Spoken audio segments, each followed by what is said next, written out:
Over here. Over here. Jaya Radha Madhava Kunjabi Hari.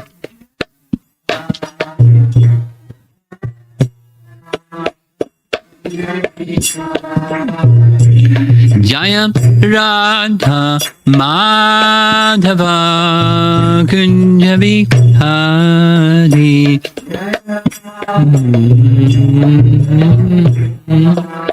Kunjabi Hari. Gopijana Balabha Girivardhari. Gopijana Balabha Girivardhari.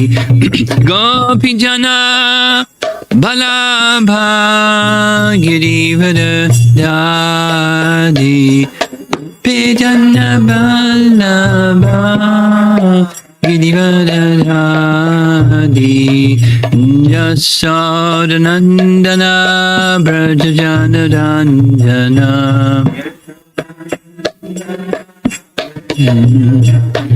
Yasodanandana Brajajana Ranjana.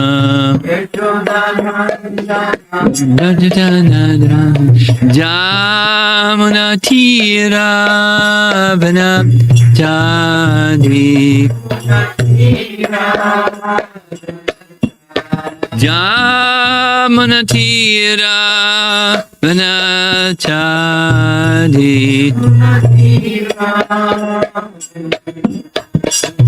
Jaya Radha Madhava Kunjabi Hari. Jaya Radha Madhava Kunjabi Hari. Jaya Radha Madhava Kunjabi Hari. Jaya Radha Madhava Kunjabi Hari.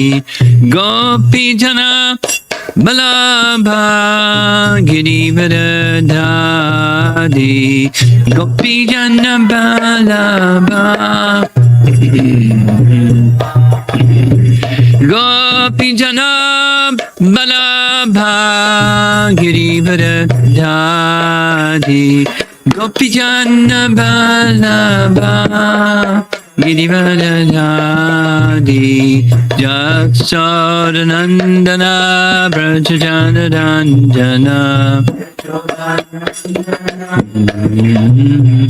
Jasodanandana Brajajana Ranjana. Jamuna Tira Vanapchadi. Jamuna Tira Vanapchadi.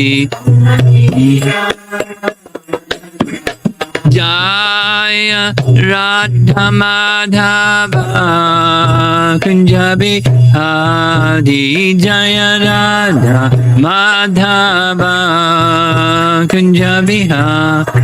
Jaya Radha Madhava Kunjabi Hari. Madhava Kunjabi Hari. Jayom Vishnupad Paramahamsa Parivajagacharya Astatarasata Simad. His Divine Grace A.C. Bhaktivedanta Swami Srila Prabhupada Ki Gaur Premanandi.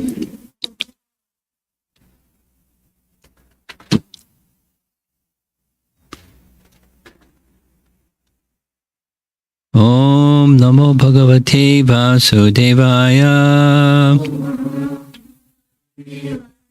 Om Namo Bhagavate Vasudevaya. Om Namo Bhagavate Vasudevaya.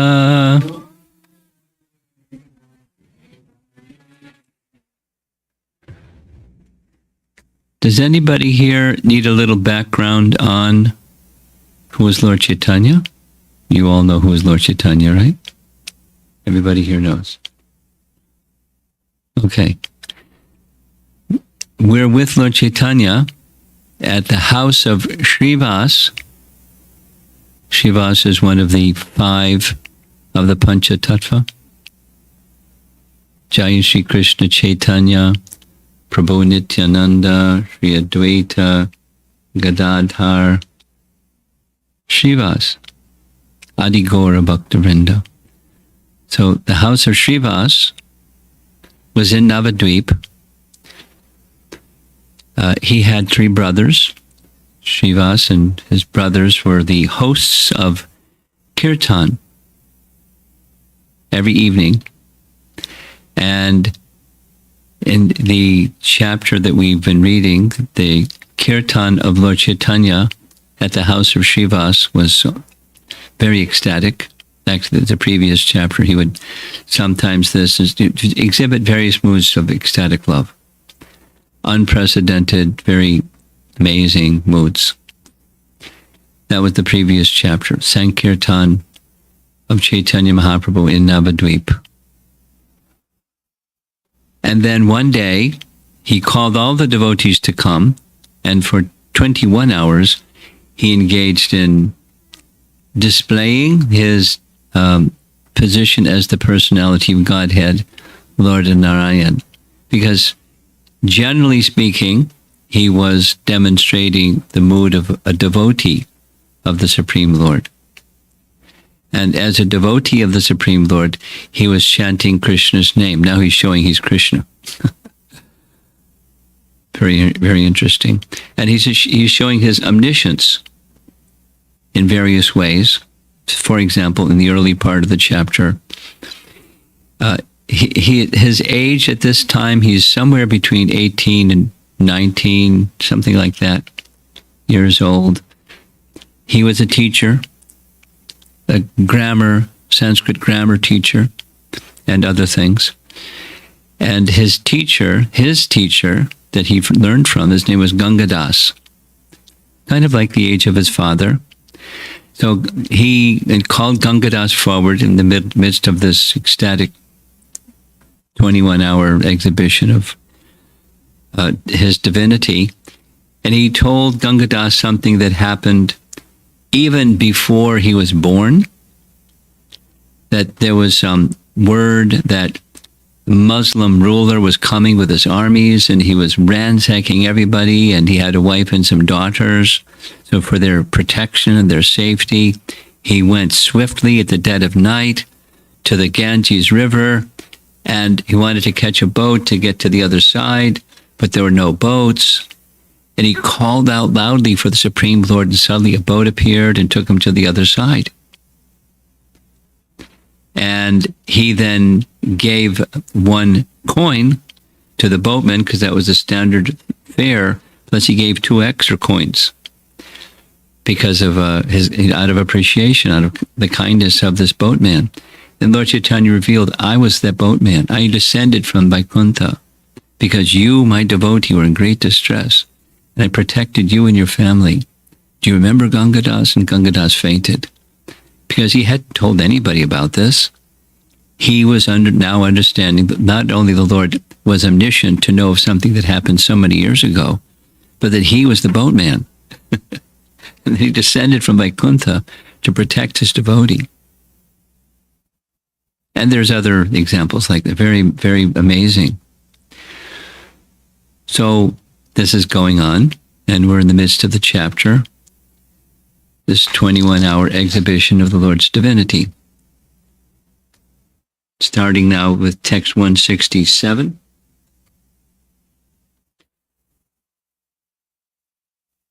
Lord Vishwambar raised his arms and said, everyone look at me and ask for any benediction you desire. Hearing the Lord's words, everyone became jubilant and asked for a benediction according to their desire. Advaita said, O Lord, my desire is that you bestow mercy on the foolish, wretched, and fallen persons. Someone said, My father does not allow me to come. Please give me the benediction that his heart may change. According to their attachment, various devotees requested benedictions for their disciple, son, wife, or servant. Someone said, "May I develop devotion for my spiritual master." In this way, they all requested benedictions according to their reasoning. Lord Vishrambar, who makes the words of his devotees true, smiled as he gave benedictions to everyone. Mukunda was sitting behind a curtain. He had no power to come before the Lord. Mukunda was a great devotee and dear to everyone. He was well conversant with the background of everyone. The Lord would always listen whenever he would chant. Mukunda was a good singer. No one could understand why he was being punished. The Lord did not call him, so he could not come. Everyone felt distress on seeing this. Srivas said, "O Lord of the universe, please listen. How has Mukunda offended you? Mukunda is dear to you, and he is the life of us all.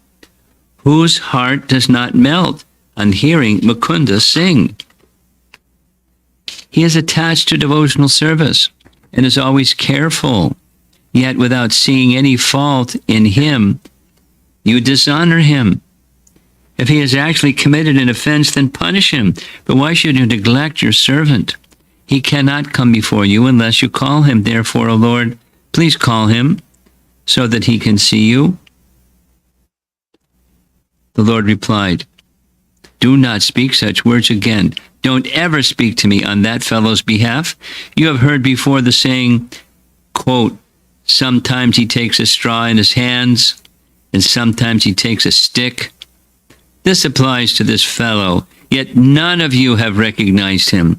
Sometimes he takes a straw in his teeth, and sometimes he beats with a stick. Therefore this straw stick holder cannot see me." The expert speaker, Srivas, spoke again to the Lord. "Who is qualified to understand your prowess? We do not find any fault in Mukunda. Your lotus feet, which award fearlessness, are witness of this fact." The Lord said, "Wherever this fellow goes, he mingles with the persons there and speaks like one of them. When he studies Yoga Vashishta in Advaita's association, he takes a straw in his teeth and sings and dances in a devotional mood. When he mingles with another sampradaya, he constantly beats me with a stick by not accepting devotional service. Anyone who explains there is something superior to devotional service constantly beats me with a stick. He has committed an offense against devotional service, therefore he cannot see me." Mukunda heard everything from outside. He heard that he would not get the Lord's darshan. Quote, "Mahaprabhu knew that I did not respect devotional service due to the advice of some guru. This is the potency of Lord Chaitanya." The exalted Vaishnava Mukunda thought, "There is no need to continue my life. Today I will give up this offensive body, for I do not know when I will see him again."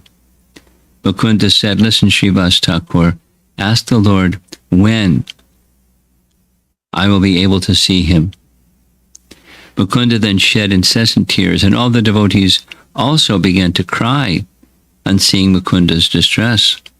The Lord said, "After millions of births, he will certainly get my darshan." As soon as Mukunda heard from the Lord that he would certainly attain him, he became immersed in spiritual happiness. He began to enthusiastically dance while exclaiming, "I will attain him! I will attain him!" In this way, Lord Chaitanya's servant became overwhelmed in ecstasy on hearing the statement, "He will see me." Mukunda began to dance in great happiness. On seeing Mukunda, Lord Vishrambar smiled and ordered, "Bring Mukunda at once." All the Vaishnavas called, "Come, Mukunda." But Mukunda was so happy that he did not know what was happening. The Lord said, "Oh, Mukunda, you are freed from your offenses. Come see me and take my mercy." By the order of the Lord, all the devotees brought Mukunda, who fell to the ground on seeing the Lord. The Lord said, get up, my dear Mukunda. You do not have even a fraction of offense. The faults of your bad association are vanquished. I have been defeated by you. I declared that you would achieve me after millions of births, but you have become freed from them within a moment. You are confident that my words are infallible. Thus you have captured me in your heart forever. You are my singer, and you always reside with me. I was joking with you because you are a proper candidate. If you actually committed millions of offenses, they wouldn't be considered offenses because you are so dear to me. You are my servant, and your body is filled with devotional service. I constantly reside on your tongue. On hearing the Lord's solacing words, Mukunda cried profusely as he lamented and condemned himself. I'm so wretched that I have not accepted devotional service. Since I am devoid of devotional service, how will I become happy? By seeing you. Duryodhana saw your universal form, which some people search throughout the Vedas to see. Yet even after seeing the universal form of the Lord, Duryodhana, along with his family, were all killed. He did not obtain any happiness because he was devoid of devotional service. I am so wretched that I have not accepted devotional service. Since I am devoid of devotional service, how will I achieve love of God? By seeing you. When you went to kidnap Rukmini, all the kings saw you riding on the back of Garuda.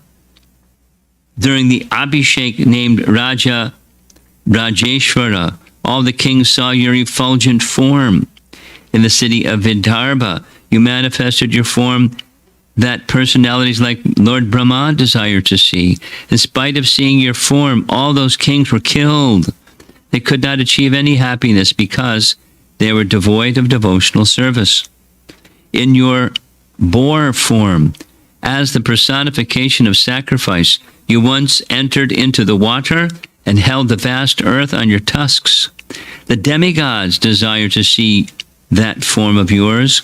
Although Hiranyaksha saw that wonderful form, he did not receive any happiness because he was devoid of devotional service.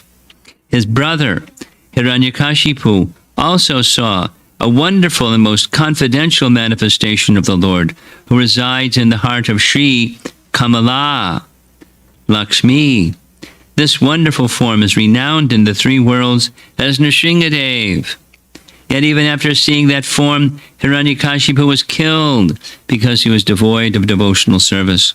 I did not care for such devotional service, yet my head did not fall off. That is indeed astonishing. How were Kubja, the wives of the sacrificial brahmanas, the women of Mathura, and the florist all able to see your form? They were able to see you simply due to their devotional service. Yet Kamsa was destroyed at the same place. In spite of seeing your opulence, I disrespected such glorious devotional service with my mouth. It is your mercy that I'm still alive.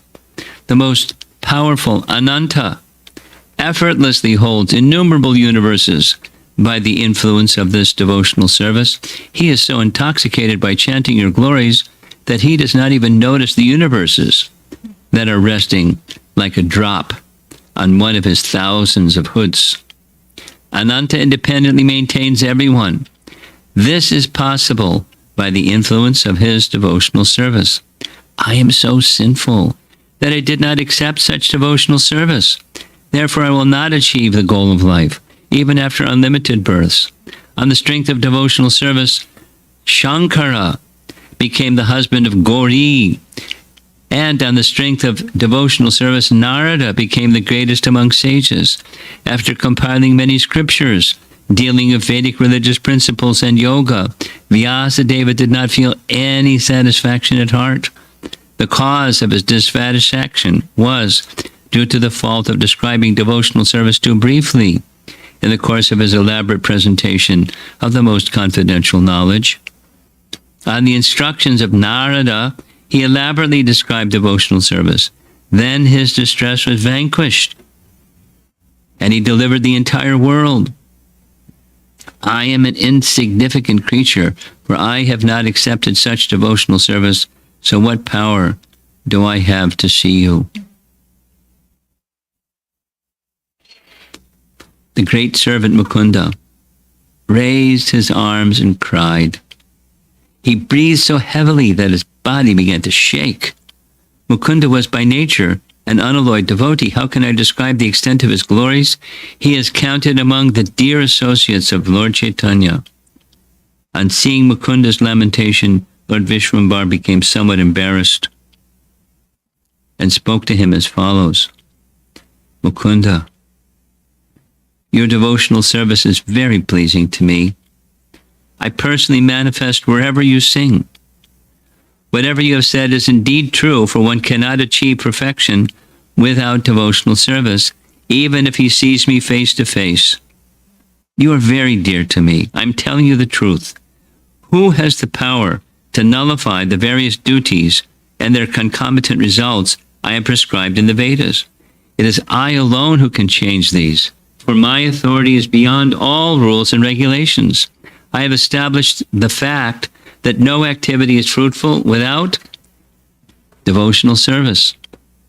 If one does not accept my devotional service, I feel aggrieved at heart, and as a result, he is obstructed from seeing me. Even though the washerman saw me when I asked him for something, he was deceived because he had no devotion. That washerman underwent austerities for millions of lifetimes in order to see me. Even though out of great fortune he achieved my darshan, he did not obtain any happiness because he was devoid of devotional service. I do not show any compassion to those who are devoid of devotional service. Therefore, they are bereft of the happiness derived from my darshan. If one commits an offense to devotional service, his devotion is vanquished. And one who is bereft of devotion derives no benefit from my darshan. Whatever you have said has been spoken by me. Otherwise, how could those statements come from your mouth, O Mukunda? You have simply repeated my words. Because you are an unalloyed devotee, no statement other than the truth can come from your mouth. I tell you that I will distribute devotional service. I have already imparted love and devotion into your voice. The hearts of all Vaishnavas melt while hearing your singing. All of the devotees of Vishnu who follow me hear your devotion-filled songs. The hardness in their hearts softens. As all the devotees of Vishnu who follow me hear your devotion-filled songs, the hardness in their hearts softens. As you are extremely dear to me, you may become similarly dear to all the Vaishnavas. You'll become dear to me on the strength of your unalloyed devotional service. May you also become similarly dear to my devotees. Wherever I incarnate, you will accompany me as my singer. You are my eternal companion, and you always sing for me. Wherever I incarnate, you will appear as my associate to sing the glories of Hari. When the Lord awarded this benediction to Mukunda, a tumultuous sound of joy was heard everywhere. Everyone folded their hands and chanted, Hari, Hari Bol, Jai Jagannath. Anyone who hears Mukunda's prayers and the benediction awarded to him will become a singer with him. Isn't that nice? Sometimes I've had the experience in groups of devotees, the one that sings the loudest can't carry a tune. And they usually sit right in front. That's not always like that, but it seems to be like that. They should hear this passage. But You are... Oh, here we go. Anyone who... Okay. These topics of Lord Chaitanya are confidential to the Vedas. Intelligent people accept them, whereas fools deny them. One who gets pleasure by hearing these topics will certainly see Lord Chaitanya face to face. In this way, all those devotees who offered prayers received benedictions. Srivas Pandit was most magnanimous, therefore, these pastimes took place in his house. Now, his house doesn't mean like this. It was a courtyard, boundary wall, and that was his house, the house of Srivas. The devotees each saw Vishrambar in whichever incarnation they most adored. These wonderful pastimes of Gaura Chandra are known as his Maha-prakasa, or Great Revelation. In this way, all of Lord Chaitanya's servants and their wives saw the Lord reveal himself day after day. Anyone who renders service to the Lord with his body and mind is able to see these pastimes of the Lord. Many tapasvis, sannyasis, gyanis, and yogis lived in Navadvip. They studied or taught Bhagavad Gita and Srimad Bhagavatam for their whole lives, yet they did not change their religious practice. Some of them vowed not to accept anything from others and shriveled up their bodies by uselessly observing celibacy. Not one of those useless, proud persons could see that the happiness of Vaikuntha had manifested there. Although the Lord was seen by the servants and maidservants of Srivas, he, that's Lord Chaitanya, could not be known by those persons despite their study of the scripture. Those persons is the austerity, Jnani people. The mercy received by the servants of Murari Gupta could not be seen by shaving one's head. One cannot achieve the mercy of Lord Chaitanya by wealth, high birth, or scholarship, for the Lord is controlled only by devotional service. By popular acclaim, one cannot achieve Sri Chaitanya. The four Vedas declare, quote, the Lord is controlled only by devotional service, unquote. Such revelations took place in Navadvip, yet not one of the Bhattacharyas knew about this. There can never be any water in the miscreant's reservoir. Otherwise, how will a living entity be cheated out of seeing such revelations? Although the Vedas describe the Lord's, quote, appearance and disappearance, unquote, there's actually no end to his pastimes. But there's more pages to hear about them. Lord Chaitanya performs these pastimes every day. Only when the Lord gives one the ability to see these pastimes can one see them. Others have no ability to see Lord Chaitanya's eternal pastimes. A devotee sees Lord Vishrambar according to the mantra he invokes while meditating on his worshipable Lord. In this way, he manifests himself and teaches all his devotees, and they in turn teach these topics to others. Quote, you have seen my association, you have my association, birth after birth. Even all your servants see my pastimes. Thereafter, the Lord gave his garland and betel remnants to everyone. After receiving remnants from the mouth of the Lord, whose face resembled millions of autumn moons, all the devotees ate them in great ecstasy. The fortunate Narayani, that's his mother, the author's mother. The fortunate Narayani received the remnants left after the Lord finished eating. The innocent young girl, Narayani, was the daughter of Srivas's brother. The Lord gave her his remnants. All the Vaishnavas blessed her as she joyfully ate the Lord's remnants. She is indeed glorious because she engaged in Narayana's service. Although she was a child, her life became glorious.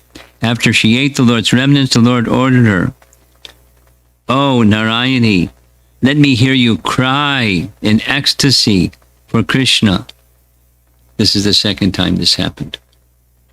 Lord Chaitanya's order had such potency that the innocent young girl began to cry while calling out the names of Krishna. Even today, it is well known in Vaishnava society that Narayani was the recipient of Gauranga's remnants. Whoever was called by Lord Chaitanya immediately came before him. Know for certain that one who does not believe these topics will inevitably fall down. Lord Chaitanya is dear to Lord Advaita. This increases Advaita's glories. Lord Nityananda is very dear to Lord Chaitanya. Therefore, the four Vedas sing his glories. If a person is not recognized as a devotee of Lord Chaitanya, then even if he is exalted, he is no better than a straw.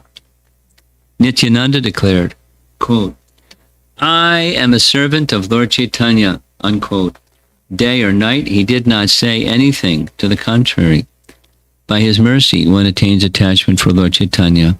Simply by worshipping Lord Nityananda, one will not face danger anywhere.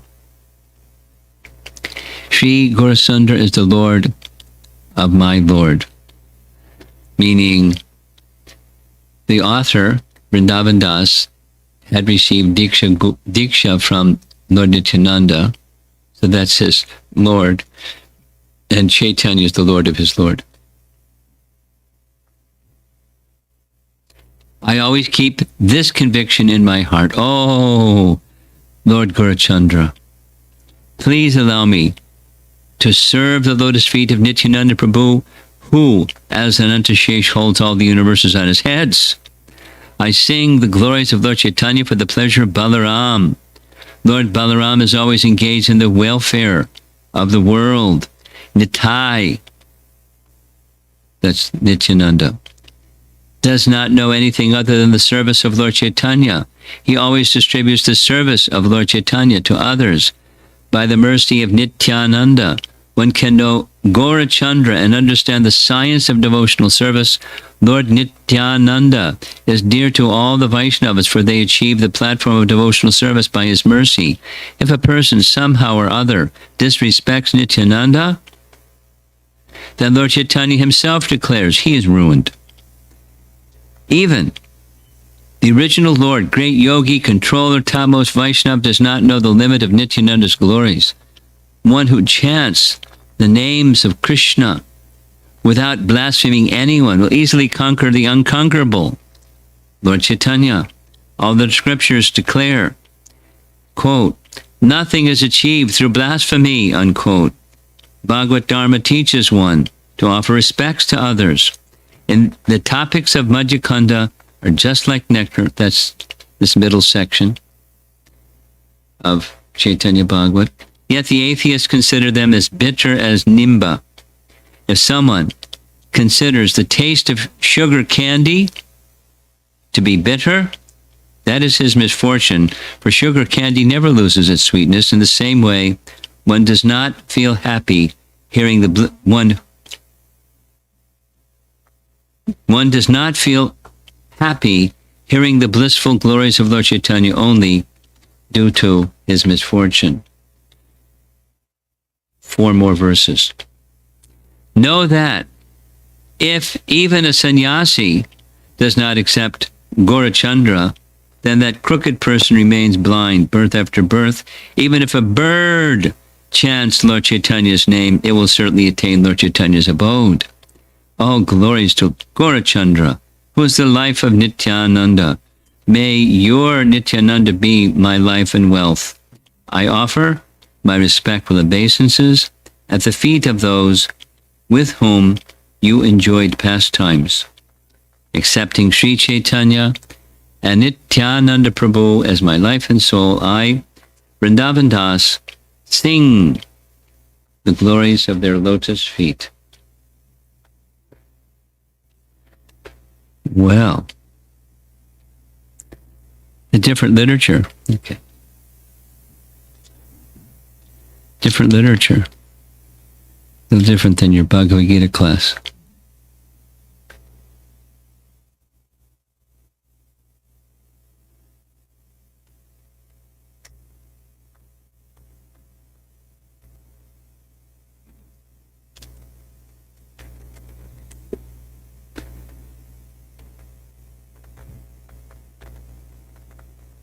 Here's a very beautiful painting that's at the cover of this. This is just, printed from a Kinko or whatever it is. But the painting is very nice. Lord Chaitanya dancing.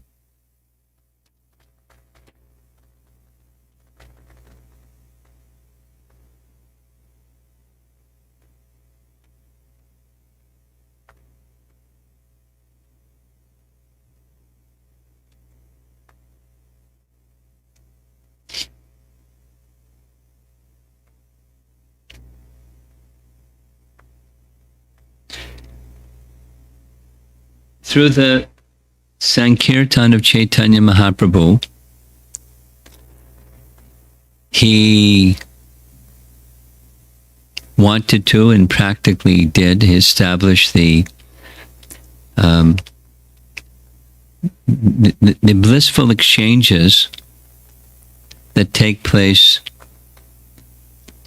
in the spiritual world, and the loving exchanges amongst the devotees in Krishna's pastimes. He was giving love for Krishna in the mood of the residents of Vrindavan. There's another book that we read. Can you find that little passage, the Advaita Acharya's benediction? There's a drama. There's a number of different compositions that are biographies of Lord Chaitanya's life. And one of them is Chaitanya Chandrodaya Nataka. Chandrodaya. And our temple in Mayapur, Prabhupada called it Chandrodaya Mandir. Chaitanya Chandrodaya Mandir. But this is Chaitanya Chandrodaya Nataka. And Nataka means it's a drama. And this is at the end of that drama, and very similar to what we just read, what inspired me to read this. Similar to what we just read, Chaitanya Mahaprabhu has given benedictions and benedictions and benedictions. And one of the persons who he's given benedictions to is asking for more benedictions, to take more benedictions, and that's Advaita Acharya. Advaita Acharya is in the Panchatattva, right? Sri Krishna Chaitanya, Prabhu Nityananda, Sri Advaita, Gadadhar Shiva. So Advaita, those that are on this side of the Panchatattva, they're Vishnu Tattva, means they're expansions of Krishna, the same category. Over on this side is Gadadhar, who is in Shakti Tattva, or Radharani, and over on his side is Srivas, who is Jiva Tattva, or Narada Muni, in the mood of Narada Muni. So Advaita Acharya is in Lord Chaitanya's pastimes for a number of reasons, but it's same as Vishnu. Vishnu means the Lord who creates these universes, that's Mahavishnu. The Lord who enters into each universe, another Vishnu expansion, Garbho, Dakshayi Vishnu.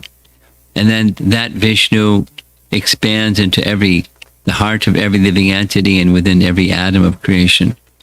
There's a lot of atoms in creation. That's Shiradakshay Vishnu. So those three Vishnus have functions in relation to the material creation. So Advaita Acharya is that Mahavishnu, and he has appeared to assist the Lord in his pastimes. That's his mood. Although by age he's elder, his mood is to serve Chaitanya Mahaprabhu.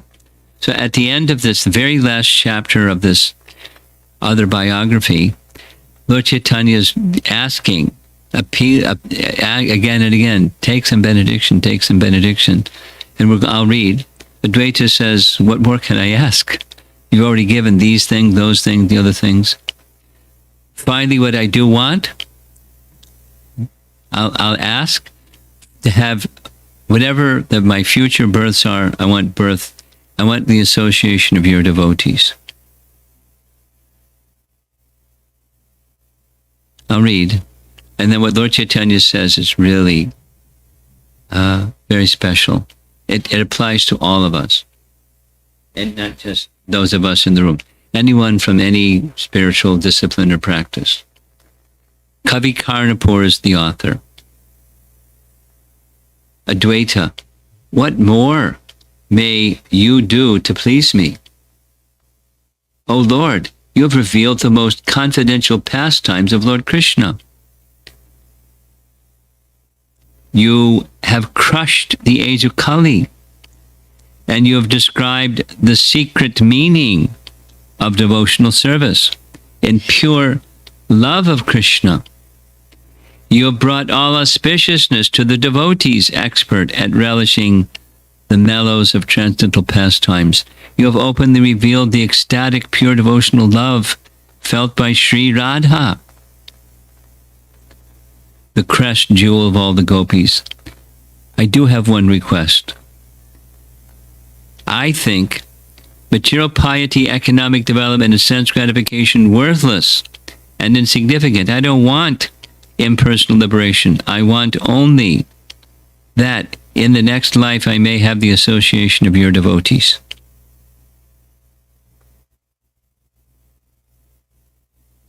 Lord Chaitanya's reply, so be it. I will go to Vrindavan. This is this nectar. I will go to Vrindavan, and there I will accept you as my associates, and with my sweet pastimes, and will fill your hearts with bliss. To you who have faith in Vrindavan, I will give splendid spiritual forms like my own. That is what I will do for you. Those of you whose hearts are bound to me in this form of Sri Chaitanya Mahaprabhu, even if your rasas are friendship or servitude to Sri Sri Radha Madhava or Lord Dwarkadish, or if your rasas are friendship and servitude to any of my other incarnations, I will make into my eternally liberated associates in Goloka Vrindavan. The grammar is not correct. Advaita, so be it.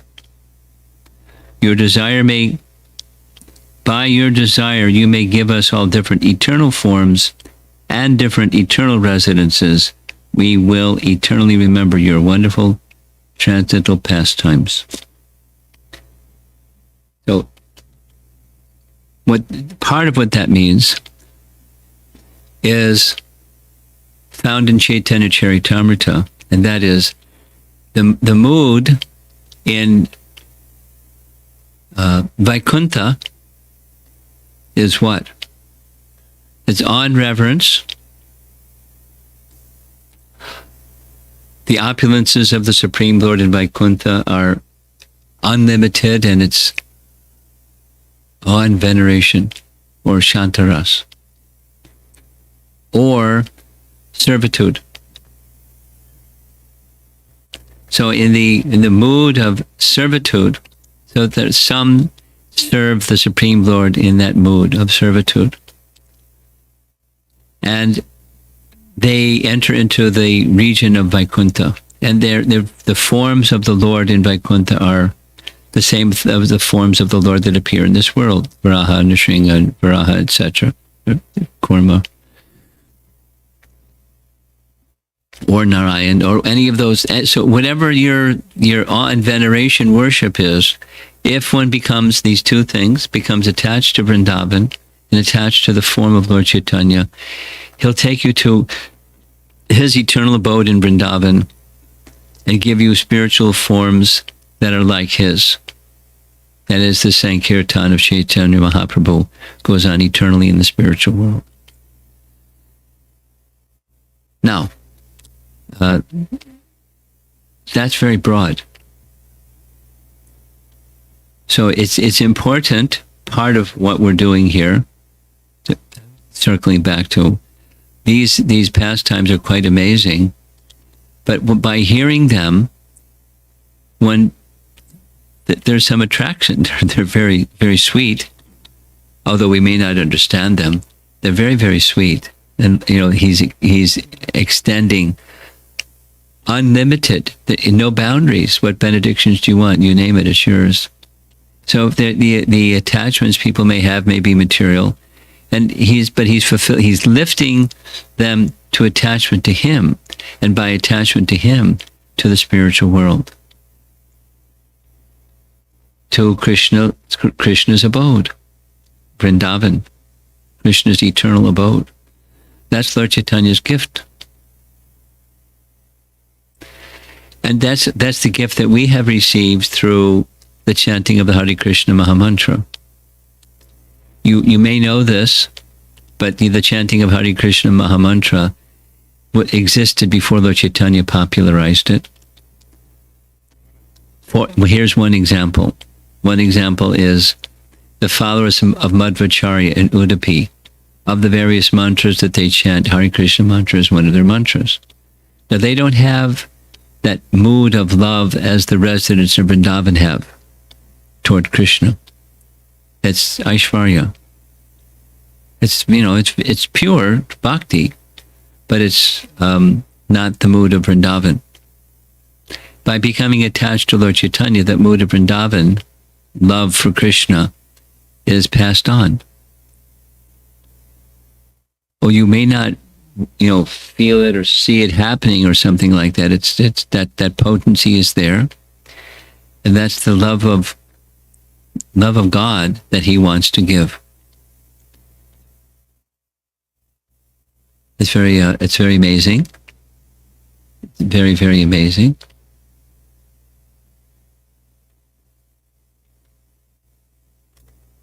So let's see. I'm thinking many different thoughts, but I'm not sure what to share. So maybe I think because it's many persons here, we'll see if there's some comments or questions and see where that goes.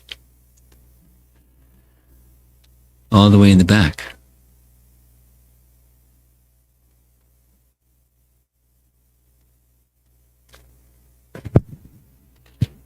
Hare Krishna Maharaj, thank you for a wonderful class. So I had a question when you were speaking about Shantaras. Can you please elaborate more on the difference between Shantaras in Vaikuntha Loka and Shantaras in Goloka Vrindavan? Like Lord's flute is also, we say that it's in Shantaras. So what is the difference in the mood in Shantaras in Vaikuntha and Goloka Vrindavan? The foundation is similar. Here's one difference that I'm aware of, and it's found in chapter 35 of Canto 10. It's the Song of the Gopis, and chapter 35 comes right after the Rasa Dance section. So the next chapter is Krishna goes off into the forest with the cowherd boys. So that's the first verse. And the gopis are watching him go, and they're feeling what they're feeling. Separation. But their minds go with him, and their hearts go with him. And so the rest of the chapter is describing the flute and the effects that Krishna's flute has as he's calling the cows to follow him. And then there's descriptions after descriptions. The verses that follow are couplets of two. The sound of his flute and how it affects these and those living entities. So those in Shantaras, in Vrindavan, in Braja, they become stirred to ecstasy at the sound of Krishna's flute. The rocks melt. The plants and creepers dance. The river lifts the waves like hands reaching out to catch some of the dust as Krishna is walking by. But it's, so the Shantaras entities are stimulated into ecstatic love for Krishna. And I don't know if there is such the same thing that goes on in Vaikuntha.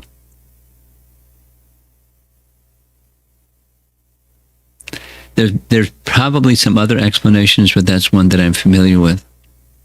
They have the potential capacity because they're in Braja. They're in Braja because they have the potential.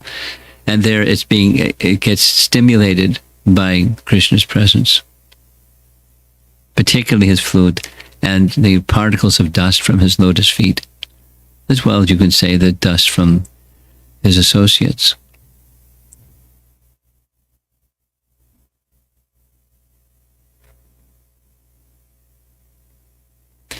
Here's something that it's not in our Bhagavatam, it's in the pastime where Krishna eats dirt, chapter 8 from Canto 10. There's one poet that a nice devotee named Hari Parshad likes a lot, has written so many verses on Krishna's pastime, the poetic verses describing Krishna's pastimes in Vrindavan. In his explanation, his glorification of that pastime is, just see how merciful is the dust of Vrindavan. Elevating the mercy of the dust of Vrindavan even above the mercy of Krishna. Because each of those, when Krishna ate dirt, those particles of dirt expanded into universes within Krishna's mouth. So just see the potency and mercy of those in Shantaras.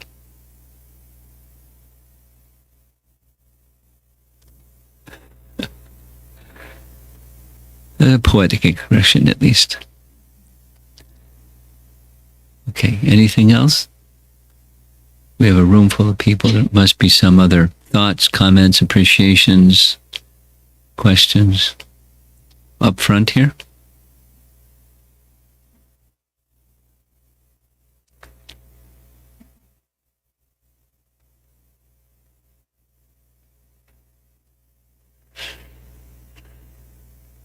Hare Krishna, Guru Maharaj. This pastime was of Mukunda. It's really so wonderful. But something that I've been thinking about is just this sentence where Lord Chaitanya says, "You were confident that my words are infallible. Thus you've captured me in your heart forever." I know that, if I were to ask the question, how do we get that confidence? You'll probably say by Krishna consciousness. But I'm just thinking about how, although we have confidence, that's deep conviction in the words of the Lord, yet there is a certain kind of weakness of heart at some moments in life. I just wanted to hear from you further. Well, one of the points that we read in relation to Shikshastaka 6, remember that discussion? There's some, for those of you that may not have participated, Shikshastaka 6 is a description of the chanter of the holy name that's transitioning from Aishvarya love, Aishwarya Bhav, into the stage of simply becoming attached to the form of Krishna, or the form of Krishna in his name. And so there's an ecstasy, a state of bhava happens at that point.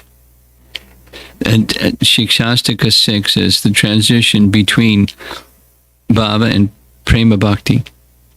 So we discussed that. For the Houston temple was their evening prior to Gaur Purnima. So we read some verses from Bhagavat Sandarbha by Jiva Goswami, where he said and gave this description of purity. So, purity, his definition, very short sentence. Purity is where there's no reliance on anything other than priti, than love.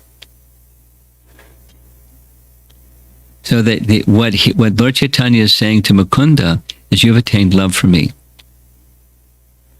There's nothing else in the heart of one who has achieved purity than love. Those that have not yet achieved love have other things. That's shelters. And those other shelters will challenge your fixed mind.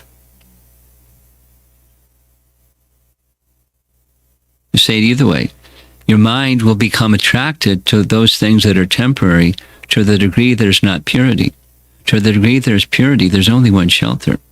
Or to the degree that there is only one shelter, that's what purity is.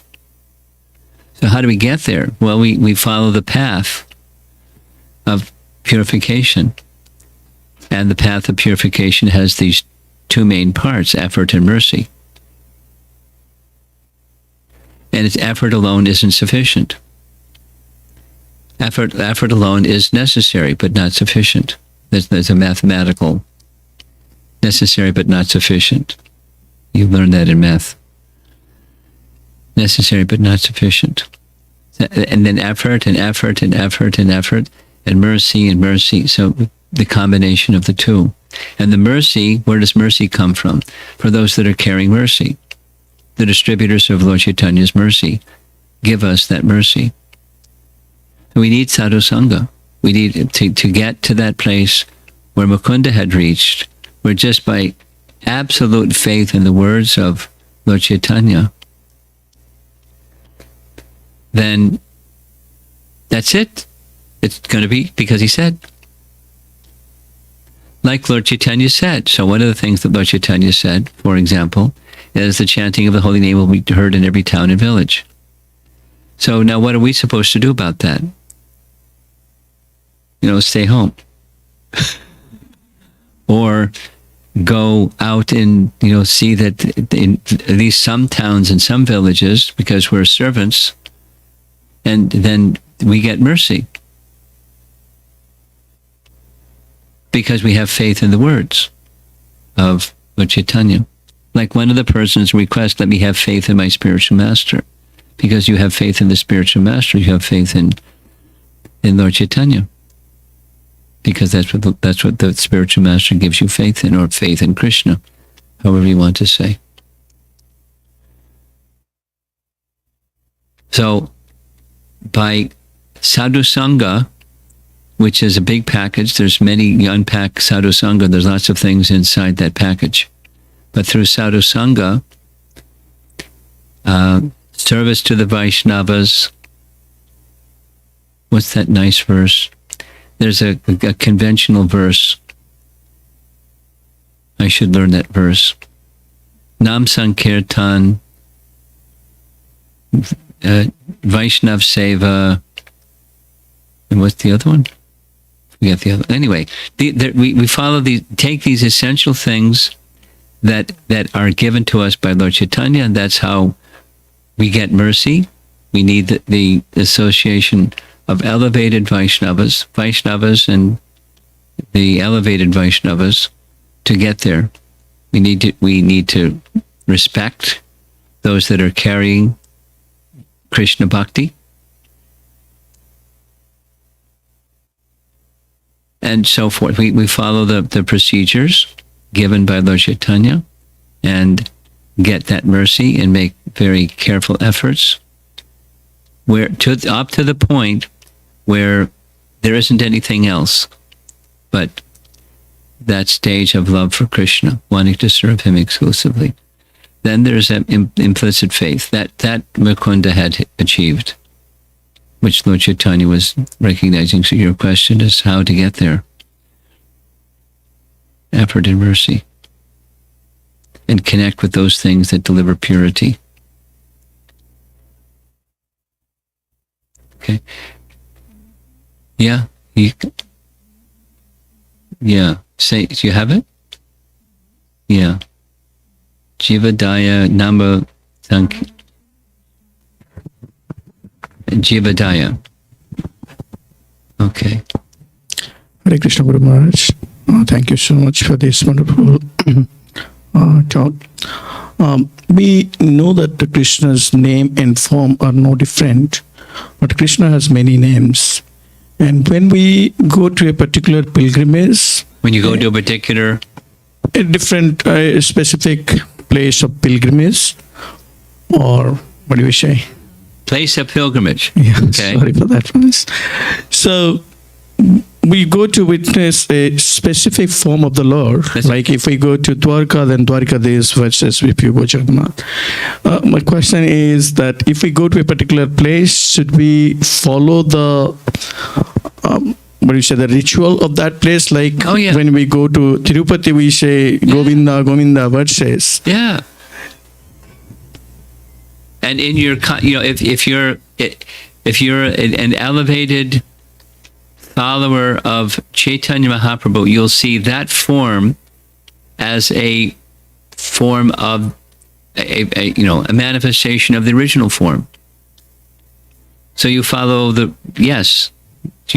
rituals and procedures, etc., locally, and at the same time, this is a manifestation of the original personality of Godhead, Krishna. It's right there in this chapter. Thank you, Maharaj. But your specific question is follow the rituals, and the answer is yes.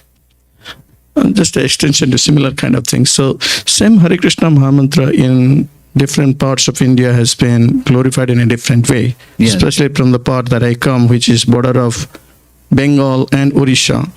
People normally do 24-hour kirtan, but they normally glorify the Lord's name in a different way.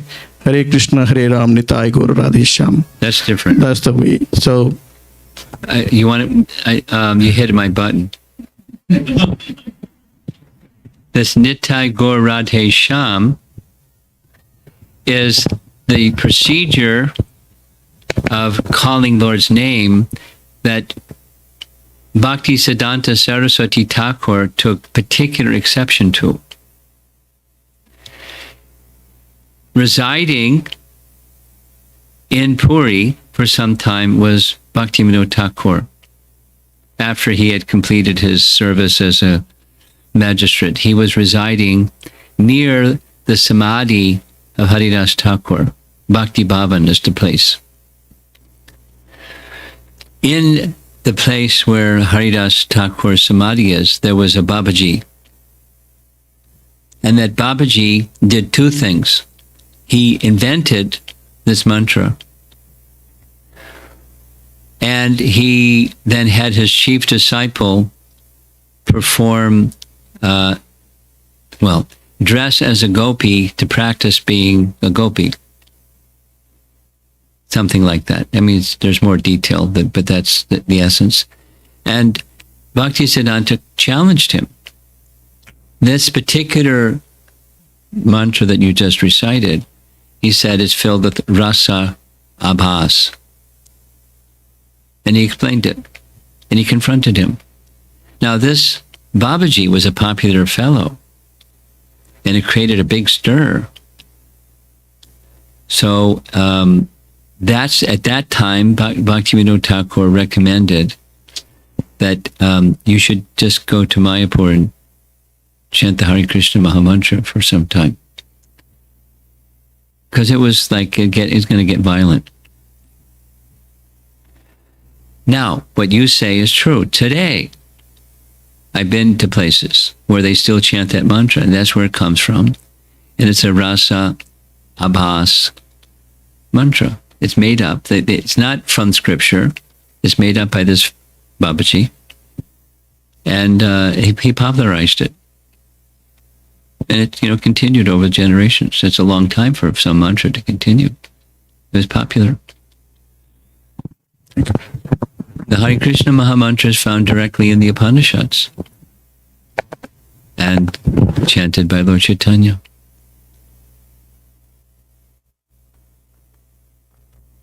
Okay, anything else? Yes.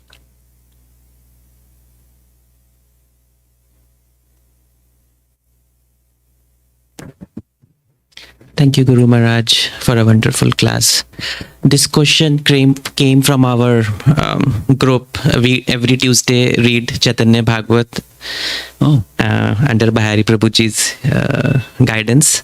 Okay. So we were discussing similar topic that Hare Krishna Mahamantra existed from a long time, but then there was some resistance to its being spread because it's supposed to be a Brahmanical mantra. And then Chaitanya Mahaprabhu, when he came, he reversed the order. And Does it say that in Chaitanya Bhagavata? Who said so? I never heard this before. so He didn't reverse the order. It's right in the Upanishads as he chanted it. He didn't reverse any order. okay. So it used to, I mean, the way we were discussing it used to be Hare Rama, and then Yeah, some people chant like that. But he didn't reverse the order. They reversed the order. okay. It's in the Upanishads, in the order that we chant, in the order that Chaitanya Mahaprabhu chanted. So exactly, I don't know the pramana, the scriptural pramana for the other order. I don't know. Maybe so many maybes. I don't know. Sure. But Lord Chaitanya didn't reverse anything. Sure. Sorry for responding so abruptly. Thank you, Guru Maharaj. No, we were also not very conclusive in our discussion, so yeah, we thought we should just clarify this with you. Thank you. I can explore a bit with some scholarly devotees and ask, is there a pramana behind the chanting in reverse order, putting Hari Rama first? But I personally, I don't know Sure, the Maharaj. history. What?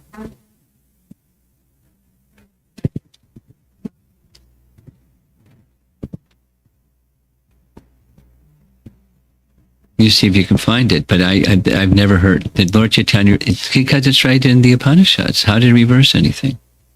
So let's see what she comes up with, or I'll ask around and see if there is some scriptural evidence for this kind of statement. Not just some scholar saying, but let's see if there's some scriptural evidence for it. Okay, anything else?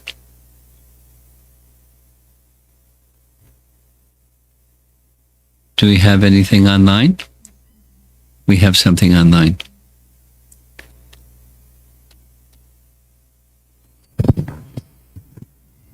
It's from Snehavali. Hare Krishna Guru Maharaj. So conversely, can we say that without having attachment to Lord Chaitanya, even with chanting of Hare Krishna Mahamantra, one will not receive love of Godhead? I was understanding it the other way, that the chanting of Mahamantra gives love of Godhead. Is that correct?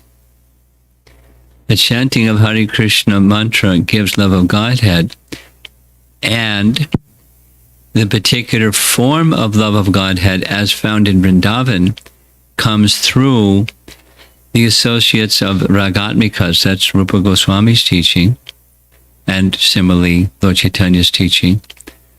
So one may get love of Godhead in Vaikuntha, but not the love of Godhead in Vraja by chanting Hare Krishna mantra or any form of worship or practice. So I hope that answers your question. Next question is from Uttama Bhakta Prabhu. Thank you for the wonderful month of Chaitanya Bhagavat. Lord Chaitanya is our basis and the way to understand Lord Krishna. How is it that Lord Chaitanya's pastimes are more mysterious than Lord Krishna's? Like CC usually comes after Srimad Bhagavatam. Like what? Like Chaitanya Charitamrita usually comes after Srimad Bhagavatam. Well, our reading of it comes after. Mm-hmm. Yeah. Well, it's not that reading of it comes after because it's more mysterious. It's just but that's not what your question is. Your question is, why is it that Lord Chaitanya's pastimes are more mysterious than Krishna's pastimes? That's the question, right?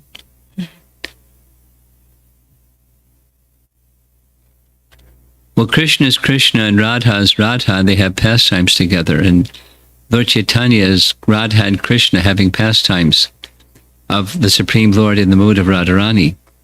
And then sometimes he appears in the form of, in the mood of the Lord himself. So just that in itself is quite mysterious. I mean, in one sense, it's not so difficult to understand, but in another sense, it's like very mysterious. So another way of answering that question, responding, is he is a hidden avatar, Chana avatar. He's by his own potency concealing his identity for purposes of pastimes and for purposes of distributing love of God. But by his own potency, he's hidden, and therefore he can be understood only by devotion. That's repeated again and again. Now, Krishna can't be understood other than through devotion as well. But the mysteries of Lord Chaitanya must be understood through devotion. And the mood of love of Vrindavan amongst all those who are theists is very rare, isn't it? The mood of the love of Vrindavan is very, very rare amongst the theists of the world. To see God as the Father who we go to for things we want,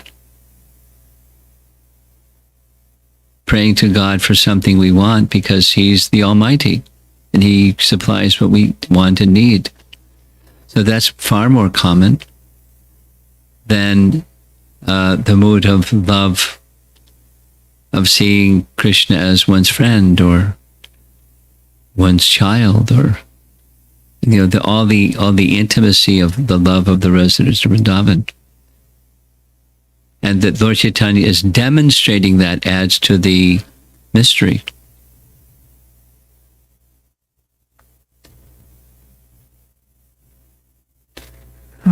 Sorry. Person named Div, D-I-V, he's asking, who are Arjuna and Karna? It's not on topic, but they're sons of Kunti, Arjuna and Karna. They're brothers of the same mother, although they have different fathers. They're brothers of the same mother, Arjuna and Karna. Amara has quoted the verse, the Jive Daya Name Ruchi Vaishnav Sivan Iha Char Dharma Nahi Suno Sanatan. So I couldn't directly find it in Vedabase. It's like I have it. Babaji. It shows up in. It's well known. Yeah. But it's not in our database. I had the same difficulty. I found it though. So it shows up in Vamsidas Babaji's biography in the Vedabase. Yes. Yeah, but I believe it's a verse that was popular. Like Bhaktivinoda Thakur is the one who would speak about it a lot. I don't know. Should I read the translation or? Yeah, translation. There's three things. Here, Sanatana, kindness to all living beings, taste for the holy name, and service to Vaishnavas. Apart from these, there is no other religion. When one has a taste for the holy name, one develops more compassion for the jivas. When one becomes free from offenses to the Vaishnavas, offenses rooted in envy, hatred, and false competition, the spirit of rendering genuine service to the Vaishnavas awakens. The next question is from Girivaradhari Prabhu. Hare Krishna Guru Maharaj, we humbly appreciate Chaitanya Mahaprabhu's showering of all benedictions on his associates. Gaura Leela is very sweet, but I'm still struggling with material attachments.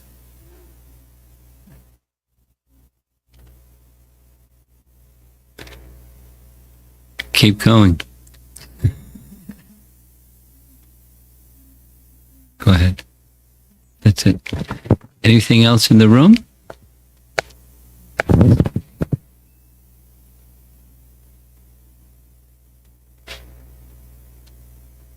Hare Krishna, Guru Maharaj. Sorry. Already you explained, but the same question, like how do we please Lord Chaitanya? How do you please him? Yeah, like how do you worship? Like How do you worship? yeah. Like how to get the mercy of Lord Chaitanya? How do you get mercy? Those yeah. are 3 questions. So you can take the last one. Yeah, you already spoke, but just probably sum up some part you already told.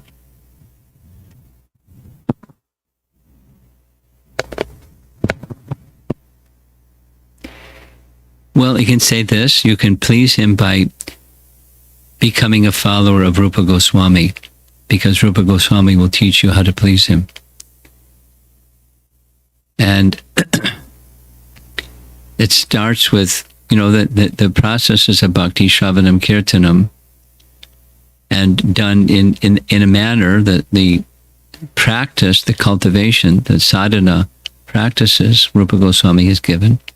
So you try to please Lord Chaitanya by following Rupa Goswami in those ways that you'll please Lord Chaitanya, and the pleasing of Lord Chaitanya consciousness will evolve progressively by that method, sadhana bhakti nicely performed, for the purpose of pleasing Lord Chaitanya.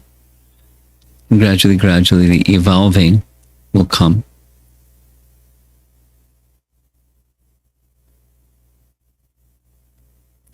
Way in the back.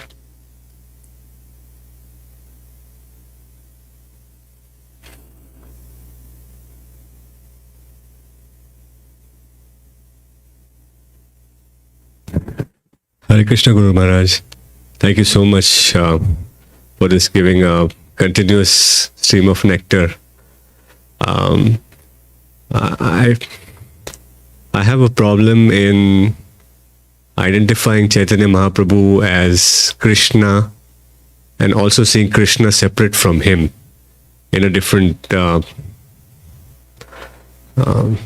dimension, so to speak. How do we reconcile both of those two facts? Like Chaitanya Mahaprabhu is Krishna, but at the same time we are worshipping him in order to go to Krishna.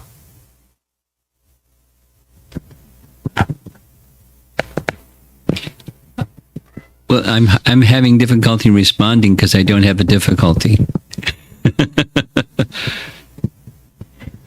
Meaning, from understanding the Gora Tattva, the truths about Lord Chaitanya, he is wanting us, he came to teach us how to become devoted to Krishna. He's Krishna himself teaching us how to surrender to Krishna. And who can teach how to better than Krishna? So just that's, it's not the full picture of who is Lord Chaitanya, but it's a very significant part of the picture of who is Lord Chaitanya.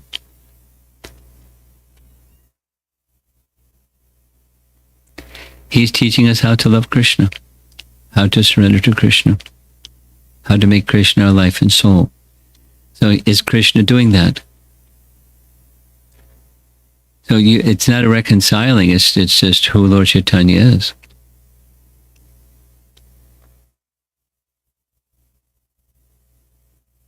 And unique it's not just Krishna's expansion, it's Lord Chaitanya is Krishna himself.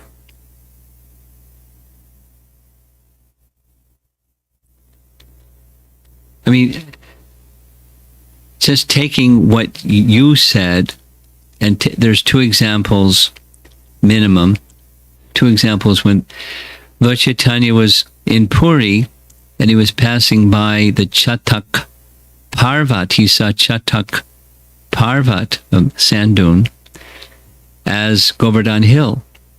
And then he saw Krishna on the side of Govardhan Hill. And he went running to embrace Krishna. He's Krishna himself. It's kind of a madness, right? But It's his ecstatic love. Or another similar example is after his initiation in Gaya, he was returning back to Navadvip, and one of the places he went was a place called Kanai Natashala, and he saw Krishna. It's Krishna seeing Krishna. But it's a pastime. He saw Krishna. In the Krishna seeing Krishna. You know, but Krishna does that in the Govardhan Leela. Krishna came before Hari and paid obeisances. That's Krishna. In Govardhan Hill is Krishna, 3 Krishnas, with different forms at the same time. For pastime purposes, so he was showing the Brijvasis, including Nanda, offer your obeisances to this Lord Hari, because he's Govardhan Hill. He's a person. It's his inconceivable potencies. I mean, that's kind of wraps everything up into a nice little package. He has inconceivable potencies, and by his Swarup Shakti, he can manifest in those ways to teach us how to surrender to Krishna.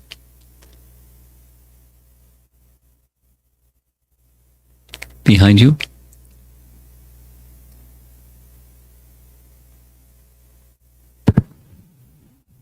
Hare Krishna Guru Maharaj, thank you very much for the sweet, beautiful reading. I had two questions. The first one is, who is Mukunda and who is Narayani in Krishna Leela? I forget. Narayani is an intimate associate of Mother Jasoda, but I forget, and I don't know. I'd have to look it up. But somebody here has a computer; she can look it up. It's Gora Gonadeshtapika. You have a copy? I A don't digital think so. copy? Maybe digital. My husband might have it. Okay. I don't know. And my second question is unrelated, Guru Maharaj. It's about chanting. We are told that we should meditate on Nama Prabhu when we are chanting. But does Nama Prabhu have a form? Because it's easier to meditate on Krishna or deity of Krishna. Yeah. So Nama Prabhu has a form. His name is his form. Okay. It's not his name has a form. His name is form. Over there is the form, and over here is the name. No. The name has form. Vacha and Vachaka. You know that. Or Nama and Nami. Right. They're non-different. It's not there is a form of the name. The name is the form. So then what is the whole idea of the Nama Prabhu when we keep saying Nama Prabhu, Nama Prabhu? Because the name is the person. That's how we are to understand it. Now, do we have realization of that? No. How does one get realization of that? By offenseless chanting. According to Bhaktisiddhanta, it's by the ear hearing, then the form becomes part of the hearing. The form becomes part of it becomes the nama rupa from hearing with absorption.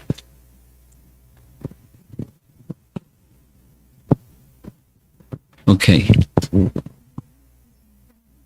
Vrinda Devi, check it out. Did you hear that? And?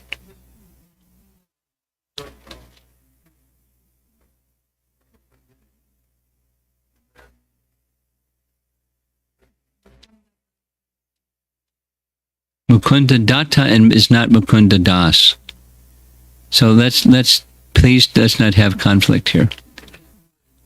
Could you just put your computer down? We're going to take it from over here. So otherwise we get confusion.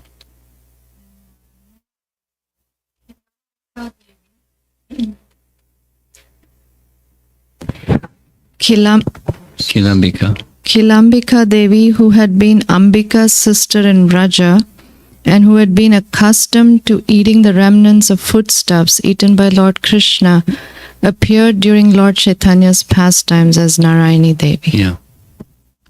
Kilambika. Okay. Anything over here?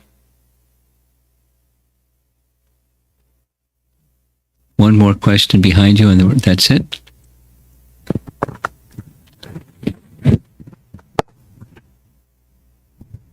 Hare Krishna Guru Maharaj, asking this question on behalf of Keshav. Okay. When Mahaprabhu is considered as Chan Avatar, but at the same time he is revealing himself to his pure devotees like Yes. Mukunda, how Yes. do we understand that? Because they're privileged. Others he remained hidden, and those who are very, very, very dear and devoted he reveals. Otherwise, he remains hidden. Looks like we have something online, yeah? Maharaj, I was looking up about the reverse order, Lord Chaitanya. Okay, you found it? I mean, I don't have the verse for it or something, but in several sites I found it, and then I found it on Chaitanya Charan's site, spiritual scientist. Chaitanya Charan's Chaitanya site. Charan. So he quotes this series of verses from Kalisantarana Upanishad. And then I'll just read this last section where he kind of shares this part. The manuscripts of this Upanishad originating in southern India tend to have the mantra as starting with the Hare Rama part, whereas the manuscripts originating in northern India tend to have the mantra as starting with the Hare Krishna part. The latter format is much more common in the various Vaishnava traditions. Within the Gaudiya Vaishnava tradition, a story is told about the perplexities surrounding the Mahamantra and how Lord Chaitanya resolved it. 1. The Vedic mantras are traditionally not meant to be chanted by anyone except Brahmins. 2. The Hare Krishna Mahamantra is a Vedic mantra, being a part of an Upanishad. 3. This mantra is also the prescribed means of self-realization in the current age, and so is meant to be chanted by everyone, including those who were not Brahmins. 4. If the mantra was reversed, then it would no longer remain a Vedic mantra, and so its chanting would not have to be restricted to Brahmins. At the same time as the essential holy names that undergird its power remain the same, the mantra would still retain its potency in much the same way as the name of Rama retained its potency even when the hunter who later became the great sage Valmiki chanted it in reverse as Mara on the instruction of Narad Muni. With all these considerations, Lord Chaitanya reversed the order of the mantra and thereby gave everyone in Kali Yuga the opportunity to awaken love of God by chanting this mantra. And other sites also say that he wanted, to benefit all the living entities, and he wanted to keep the Brahmanas happy also, the Smarta Brahmanas, and therefore he reversed it.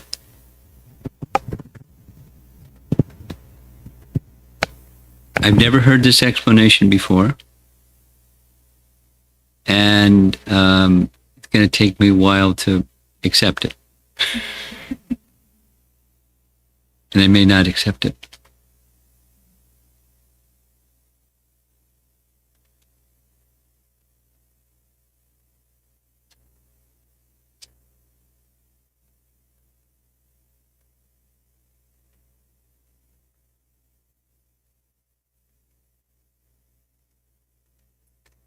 So good luck to your reading group. Okay, we'll end there. Thank you very much. Prabhupada ki jai.